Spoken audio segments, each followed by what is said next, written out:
गोलू मोलू की कहानियां। राजस्थान के पिपलिया नाम के छोटे से गांव में एक गरीब युवक रामू अपनी पत्नी गौरी, दो बच्चों पिंकी और छोटू और बूढ़ी दादी कमला देवी के साथ रहता था। गांव में बारिश न होने के कारण खेत सूख चुके थे। लोग मजदूरी के लिए तरस रहे थे। एक शाम रामू थका हारा घर लौटा और बोला, गौरी, आज फिर बस 10 रुपए मिले। न तेल है, न आटा। बच्चों से झूठ बोल दिया कि कल मेले चलेंगे। बच्चों से झूठ मत बोलो रामू, उम्मीद रखो। आज नहीं तो कल किस्मत बदलेगी। बच्चों को मैं समझा दूंगी। तू मेहनत करता जा। जिस दिन मेहनत सच्चे दिल से होगी उस दिन भगवान भी झोली भर देगा। रामू काम की तलाश में निकला। कई घरों में गया, लेकिन किसी ने काम नहीं दिया। बाजार के मोड़ पर उसका पुराना दोस्त मुकुल मिला, जो अब मुकुल टी स्टॉल चलाता था। मुकुल बोला, रामू भाई, खेती का समय गया। मैंने तो चाय की दुकान खोल ली है। तू भी कुछ ऐसा ही सोच ले। रामू घर लौटा और बोला, गौरी, सोच रहा हूं मैं भी चाय का ठेला लगाऊं। मेरे दोस्त मुकुल ने भी यही काम शुरू किया है।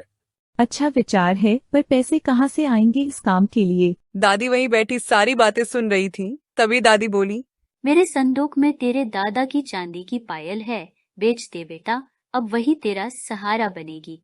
रामू ने पायल बेचकर बर्तन, दूध, चाय पत्ती खरीदी और ठेला लगाया। आवाज लगाई, आइए आइए, चाय पीजिए, गर्मा गर्म चाय, रतनपुर की चाय।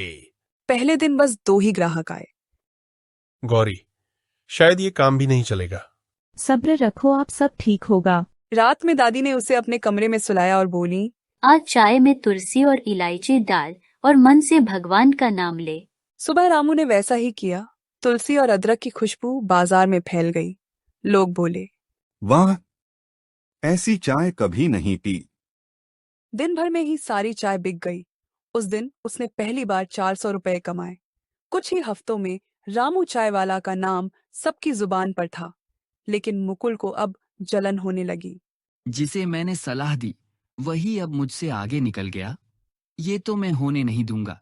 एक रात मुकुल ने रामू की दुकान में मिट्टी का तेल डालकर आग लगा दी।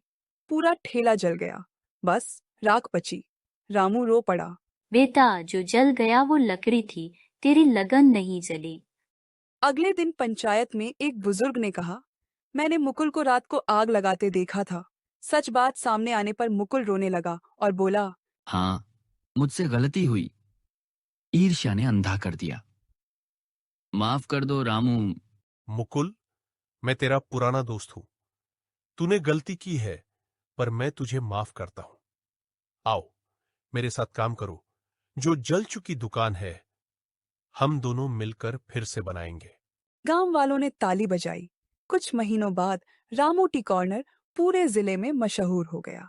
मुकुल उसका साथी बन गया और दोनों ने दुकान का नाम रखा माँ तुलसी टी हाउस।